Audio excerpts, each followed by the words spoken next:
Hey everybody, it's Femtrooper, and today we're going to be going over my top 10 backlog games.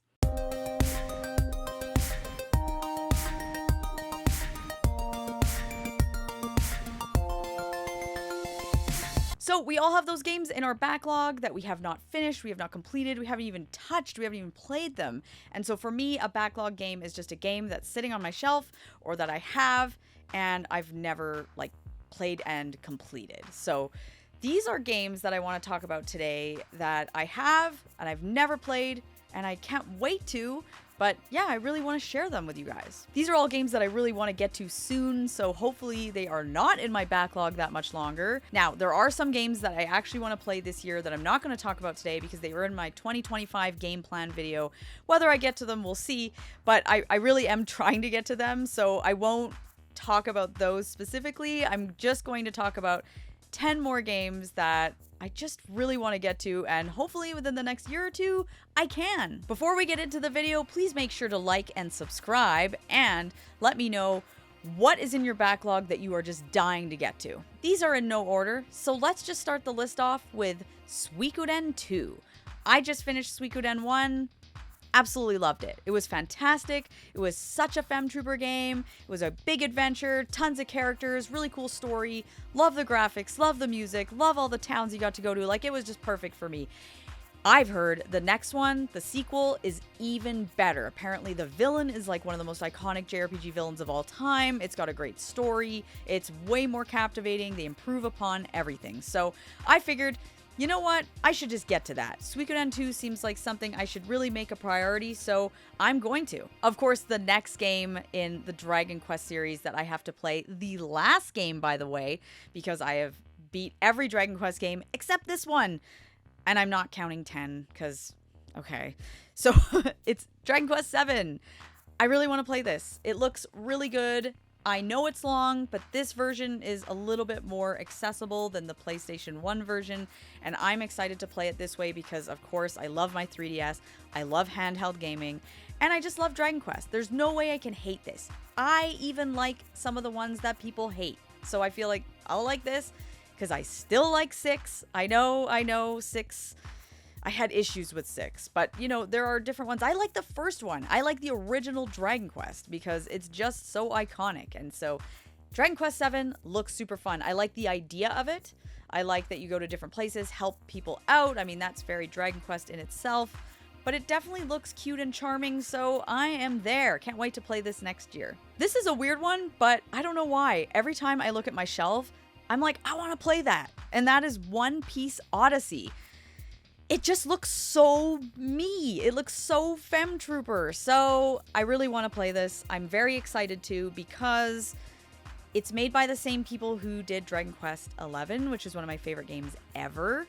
And it just looks colorful and fun. I know I haven't played One Piece, but enough people have said you can still get by and play this game and have a good time, even if you haven't watched the anime or read the manga. So I figure I'm going to try this out, and if I like it, then maybe I'll start reading One Piece or whatever. But I just want to give it a shot because it really, really looks like my style of game. Super colorful, super bright, going to different places. I just feel like this is perfect for me. I've been in a real monster taming kind of mood lately, so I thought, with Digimon Story Time Stranger coming out in the fall, I should really make Digimon Story Cyber Sleuth a priority. There's also Hacker's Memory on this as well, but I just want to play them in order.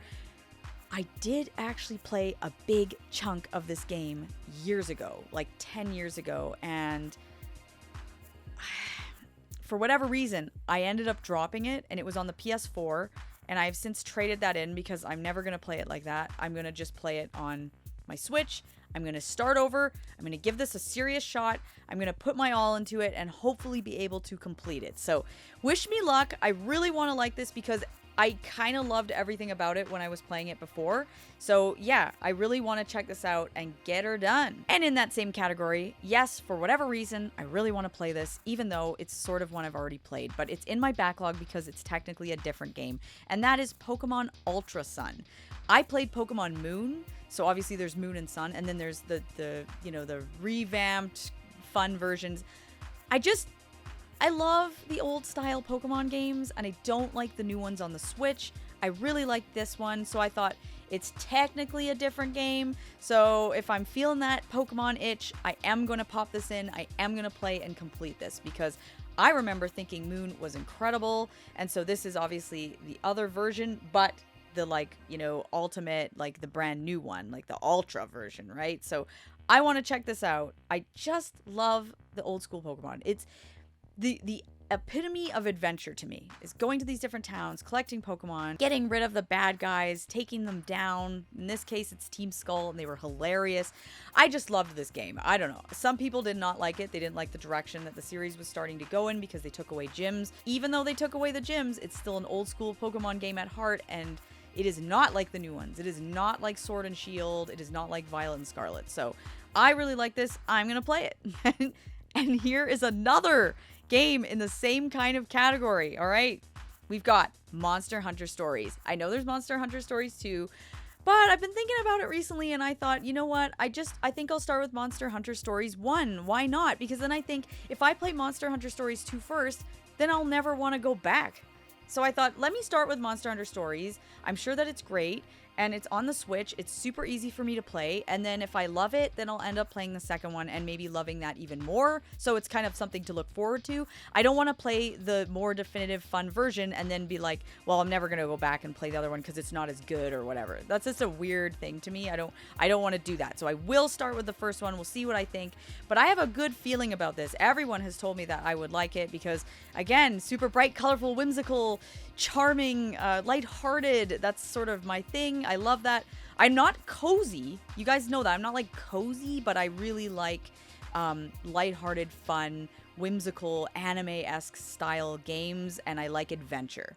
So I'm like a big Lunar person and Grandia, right? I like that kind of vibe versus like Final Fantasy 16, for instance. That's just kind of like sort of for me.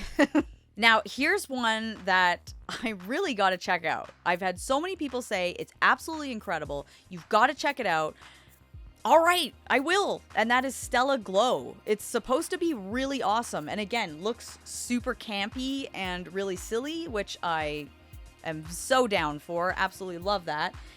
It looks very like goofy anime, so I'm into it. And it looks like kind of has a Fire Emblem vibe. So I want to know more about this one because I don't know tons. All I know is that people are just telling me it's great and you should play it. So I have it. It's here. So why not? I should definitely check this out. I know. And it kind of scares me because it's like an SRPG that doesn't have difficulty settings. And I think, is there potential that I drop this? I guess, but you can only know if you try, right? So I better just give it a shot. Now, here's one that is in a series that I absolutely love, and I feel like I've never played this as a spin-off title, and I just need to, and that is Judgment, okay? This looks so good, where you're on the other side of things. You are a detective, you're a cop, you are not the Yakuza this time, you're not Kiryu, you're none of those people. I just feel like this might be an interesting take because I love the Yakuza series so much, but I've never played this spin-off, and there's a Judgment 2. Like, I just feel like I'm missing out. So I need to go through these. There are so many. It's hard to keep up with these considering I try and play like one a year. So it is very challenging, but I know that I need to make this a priority. So, and I've heard so many people are like, it's great, it's really good, and I doubt it's that long. So Judgment, okay? I will get to it. Now, I was looking at different games where I was like, you know, what's an older game that I haven't played that I feel sort of bad about? And, you know, I was looking at my Final Fantasy Pixel Remaster collection, and I thought, which one of these have I not played that I think I would like the most? And that would be Final Fantasy V, because I've played Final Fantasy 1, and I've played 4 and 6, and I've beat those, and I like all of those. 2, I've heard, is horrendous, so I'm not, like, in a rush, because apparently it sucks. And then 3... I don't know. I'm just not like as in a rush to play that either. But then everyone says, you know what? 5 is like the hidden gem. Never came out here originally. It's super good. Has a great story. So I'm like, okay, then I'm going to play Final Fantasy 5. 5 is the next one for me. I just figured I have this. You know, this is like the best way to play these games because you can speed things up, you can make it super easy, you can get through stuff, like whatever, yay. So I want to try 5 and see what I think, because maybe it ends up being like a new favorite, who knows. And finally, the last one I have to talk about today is one that again, super embarrassed. How have I never played this? And it's definitely one that never makes my lists because I've never completed it.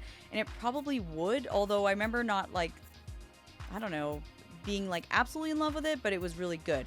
And that is Super Mario Odyssey. Yeah, I never beat this. This game came out during a crazy week because I was like excited. It was like the best week ever. So I was like, okay, I'm going to go play Super Mario Odyssey. This is going to be the best.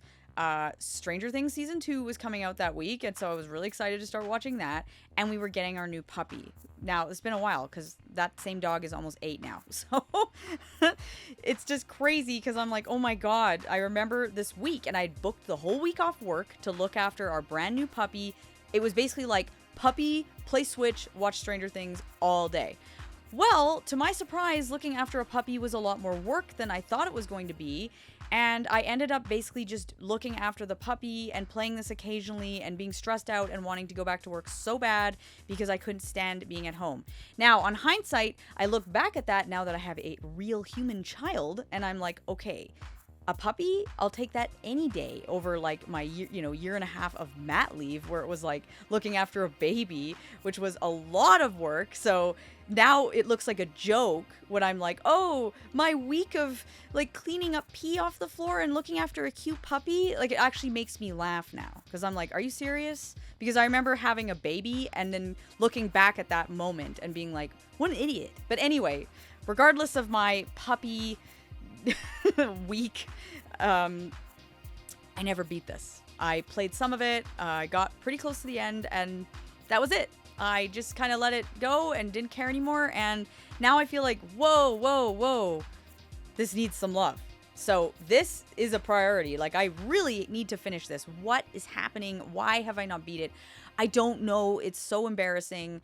It's kind of ridiculous, especially from somebody who likes platformers and loves Mario. So I'm going to get it done. That's why I put this on this list for sure. So those are 10 games in my backlog that I'm like, I just got to play those, okay? Like, I've got so many others that I obviously want to play, but this was kind of a fun exercise where I literally just walked up to my shelf and I was like, okay, yep, I really want to play that. Yep, I really want to play that. So let's see what happens. I really want to play these games soon, and we'll see if they make the cut for next year and all that. But I just thought, what are 10 games in my backlog that are like, God, you just really want to play? And these were the ones that I chose. These are like, as of today, what I'm like, yes. So I do want to make them a priority. I do want to check it out, and we'll see what I end up playing. It doesn't really matter, to be honest, because when I beat a game, I'm just happy to complete it and experience it and be a part of that world.